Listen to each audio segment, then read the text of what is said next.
పాకిస్తాన్‌లో రెచ్చిపోయినటువంటి ముస్లిం పెద్దలు ఇప్పుడు రకరకాల బెదిరింపులు లేదంటే గనక విచ్చలవిడి స్టేట్మెంట్లు ఇస్తున్నారు.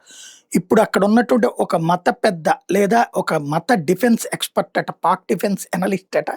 తాజాగా వాడు వాగిన వాగుడు ఇప్పుడు సంచలనం సృష్టిస్తుంది. పాకిస్తాన్ ముస్లిం ఆర్మీ ఖచ్చితంగా ఇప్పుడు ఈ పేలుళ్ల తరహా ఇన్సిడెంట్ల తర్వాత క్రమంగా పుంజుకుని భవిష్యత్తులో యోగిని, మోడీని లాక్కెళ్తుందట. ఎట్లా అంటే గజ్వే హింద్ కోసం లాక్కెళ్తారట.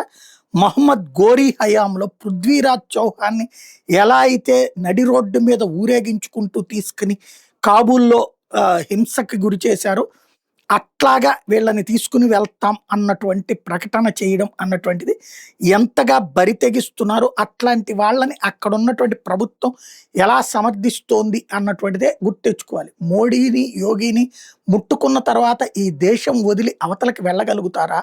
మోడీ జోలికో, యోగి జోలికో వచ్చిన తర్వాత ఈ దేశం వదిలిపెడుతుందా వాళ్ళని? అన్నటువంటిదే ఇక్కడ గుర్తుపెట్టుకోవాల్సినటువంటి అంశం.